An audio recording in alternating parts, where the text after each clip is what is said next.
With the back of the car apart, let's take a look at the amplifiers we're going to be using. To power all of the mids and highs, do the DSP work, basically all the heavy lifting, we have the Arc Audio Blackbird. This is an 8-channel amplifier with 12 channels of DSP. This is one of those, what I like to call trifecta of doom. And what I mean by that is it'll do high level in, it'll do RCA in, as well as it'll do iData in. So if you wanted to do something where you just plug it in, you can. At the time of filming, they have just come out with the new iData AR module that does B&O. However, he had already purchased the pack piece, so we'll be using that for this installation.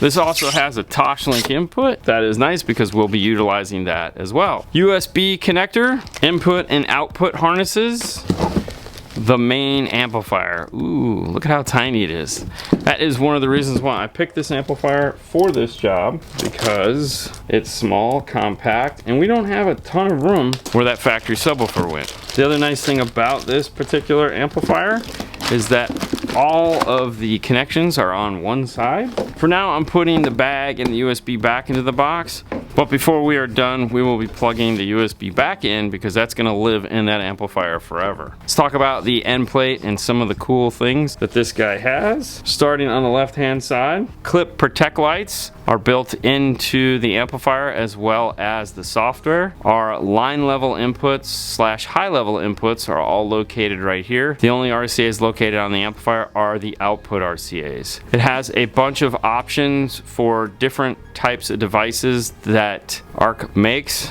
the BTM, the RXP, the PSC, and the LR1 remote. Optical input is located here. It has 3 choices. DC is on the left, signal is on the right, and in the middle, auto sense is off. Since we are going to be using a device that has remote turn on, we'll leave it in the middle. Our outputs are located here in another harness. They do give you the bridge configuration located here. One of the things you have to know is 1 for output is on right, 1 for input is on left. Pay attention to that. That's important. I've made that mistake myself. Our USB input is located underneath the harness here for remote in, remote out. And then this has the option to add in a toggle switch to change between profile 1 and profile 2, which are EQ settings. 11 and 12 out, 9 and 10 out. Our 4-gauge power inputs are located over here. And then this little white connector here on the bottom is for the AR connection. As far as look for the rest of the amplifier, you have a heat sink located here on the back side. So if you are going to be mounting it, you're going to want to mount it with this facing up or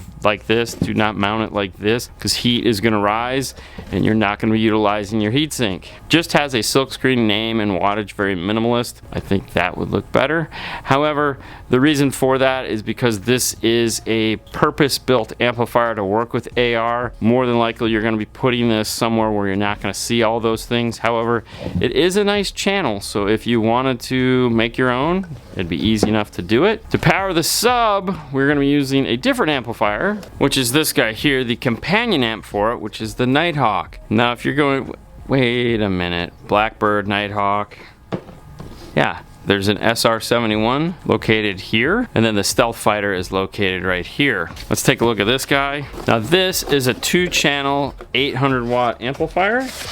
And as you can see, it almost looks identical in size to the DSP version of it. In the box for this one, there are no plugs or anything like that. This is it here. And if we did put it right next to, yes, they are identical in size. But let's take a look at the end of this guy. First thing up, we have the power and protect light, our clip channel 1, clip channel 2, stereo or mono switch, channel 1 output, channel 2 output, as well as bridged are labeled here. This is a plug. It does come out to make installation a little bit easier. The most important thing on this amplifier is this guy right here, which is the stereo load switch. If you're going to be running it 1 ohm, left side. If you're going to be running it 2 ohm, click it to the right side. Bridged, it's telling you down here, 4 ohm is going to be to the right, 2 ohm is going to be to the left. It's a simple variable crossover that is 50 to 500 hertz. 3-way switch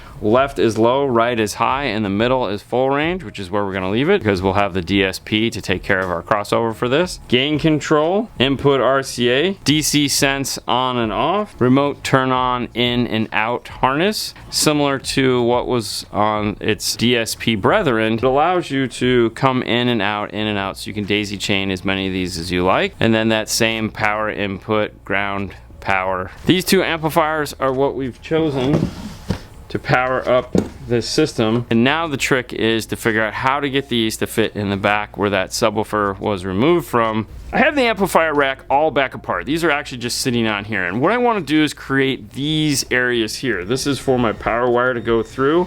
I've created this little template here on the laser a while back and I just keep it in a drawer to reuse. I'm just going to remove this little section right here so that it matches this one. And I really don't need a lot because there is a gap here. I just think it'll look silly if I don't. I've used some of the red tape that we used earlier. This will stick down to here, just like this. Remove the amplifiers. Let's take it over to the router.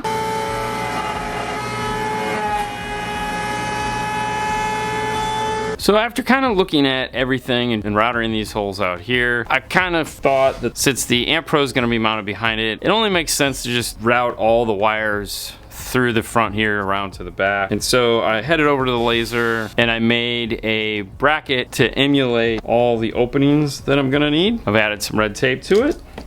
Line it up. I just need to drill these holes out and then we'll take it over to the router. And with those holes drilled out, 1, 2, 3. Nice, right? I am gonna have to cut this bracket to shorten it up a little bit so it doesn't get in the way of these holes. That'll give us that on this side. There's really not much to do for this one here because other than the power wire, everything else is short. The RCA will just loop around to this. The plan now is to get this thing back together and start doing some of the wiring. Let's take a look at how we are going to integrate into this vehicle with the AP4 FD31. For those of you that aren't familiar with this, a lot of you guys will be like, I just need a high level or some strange thing like that. This is not one of those. What this is designed to do is talk specifically with the factory electronic and give us a preamp section. This does look a lot like a high level to low level adapter brought to you by PAC. They make one that looks just like this. However, not the same thing. If you were to take the top off, you'll see there's a lot going on inside of this thing. And that is the electronics that are talking A to B, which is the data bus system that this car uses. That's that little USB we were looking at earlier. Inside of this box we have a bunch of parts and an instruction manual. We'll give you a fair warning. If you just bought one of these and you open it up and you're getting ready to put it in your car, stop what you're doing. Download the updater to your laptop and download the most latest firmware on this. It is not shipping with an updated firmware. Very few things like this do because they will tend to sit on the shelf for a while and they're constantly evolving them to fix any glitches that should occur when new models come out. Right now the software on this is 19 and this was an 18, so we updated it right when we got it here. They do come with a subwoofer level control, which is really nice, and this subwoofer level control is tied into the sub output, which is located right here. However, there's no crossover in this, anything like that. The only thing that these channels do that are unique to their position is front. When faded to the front, we'll play front. If there's any chimes or beeps or anything like that, will come out the front. The rear here is for the rear channels, and any beeps, bobs, or anything like that that need to come out of those will come out of the rear channels. And then sub is non-fading, so if you go to the front or you go to the rear, this will always have a solid volume output that is linear with the volume knob but can be circumvented by this knob right here. The knob itself is fantastic. It has a nice long length to it that makes it real easy to mount in a dash. The Fords have a perfect place for it. Inside the box there are some harnesses that you will need.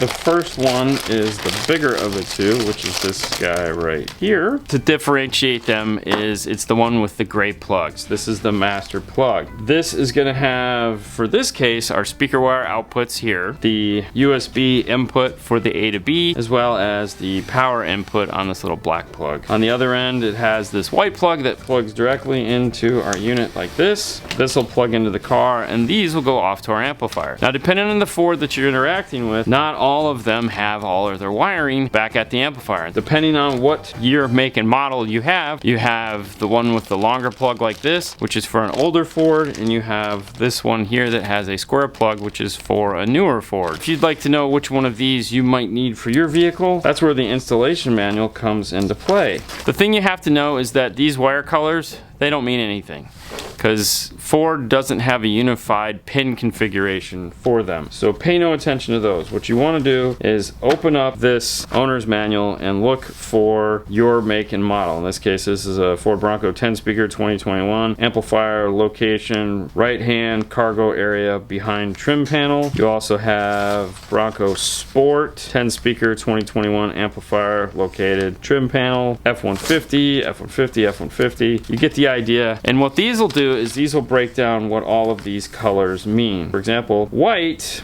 black is left front kick, gray is right front kick, green is left front dash. As you can see, that would normally be a rear speaker wire, but in this application it's a front speaker wire. Once you've figured out what speaker configuration you have as far as the wire colors, over here you'll see where it says 32 pin plug at radio, 32 pin plug at radio, and so on and so forth. And they have part numbers. This is an FD03. FD03 is corresponding to this harness, and in cases like this they actually utilize the amplifier that was in the factory radio that would typically be for the base model. They repurpose it. And according to what this is telling me is that my rear speaker wires are located at the radio, in which case I'd have to pull the radio apart, plug this in, and I could grab my two factory wires here and here. And those are going to be, the left rear is white and the right rear is purple. The center channel, if you were going to retain it, is gray. And there's also some other speaker wires here that aren't being used, such as the orange and the green. The other thing that you need to pay attention to is whether you're going to be doing Toslink or RCA. For most installations, we actually run both RCA and Toslink. There's advantages and disadvantages of both. And those are, if you run the RCA and you have no noise and everything is great, meaning no engine noise or anything like that, just leave it on RCA. Everything will be fantastic. If you run it and there is engine noise, which, believe it or not, happens quite frequently with this unit in the vehicle, at that point it makes more sense to switch over to the Toslink. You won't get any of that noise. If you decide to do that, you have to switch it to 2-channel mode. 2-channel mode will then turn off fader from front to rear and force all of the sound just through the front channels. What that entails is that if you have backup sensors and front sensors, they're just going to come out of their corresponding sides. So instead of coming out of the